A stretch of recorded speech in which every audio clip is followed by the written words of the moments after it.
Former New York City police detective Bo Dietl. Bo, Mayor Adams is shocked. As I pointed out in the last block, all he'd have to do is take a ride on the subway without his well-armed security. What are your thoughts?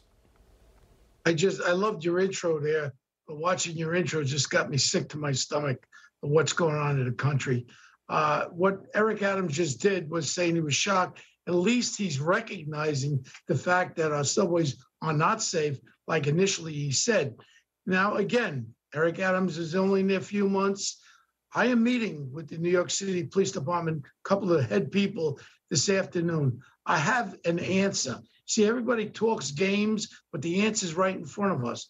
There are federal laws in place right now across this country, and New York City should lead them. When you are a person who is a convicted felon and you're caught with a loaded firearm, you will be sentenced to 10 years in jail. Every one of these little cretins are convicted felons. Now, we have DAs in New York. We have over 1,000 ADA, assistant district attorneys, in our 5 boroughs doing nothing. We could take 200 of them. We could deputize them as AUSA and prosecute these cases of these guns in the federal court and put these little pieces of garbage in jail. Let the word be out there. You carry a gun, you're a convicted felon, you're going to jail. I'm not worrying about how they grew up with no father. I'm worried about the victims out there, the young kids being gunned down. And this right now, across our country, I said it again, 21,000 murders across our country. Of that, approximately 13,000 blacks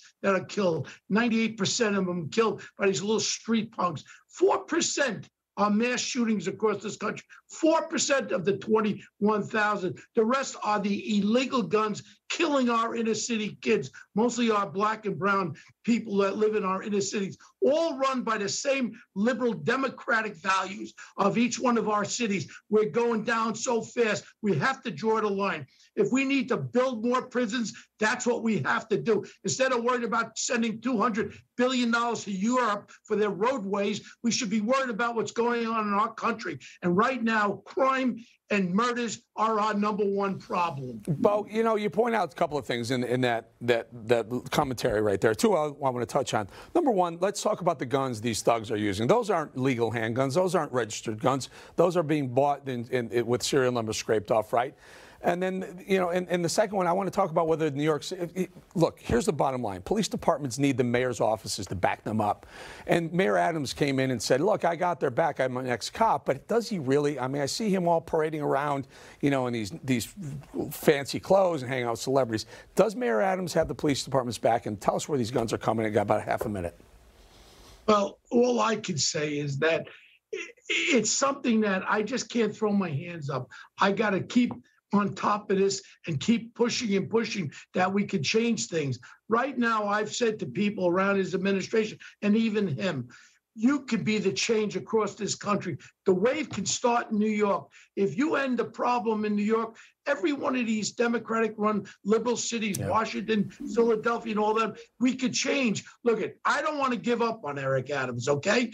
I want him, if he's going to fail, I want to see it. And I'd be the first one to tell him to his face, you're a failure. But I got to support him thinking that he will correct the problems that we have. All right, we'll tell you what, maybe we get both of you on. Maybe talk to him this afternoon and see if he'll come on with us and you as well. Bo Dietl, always good having you, my friend.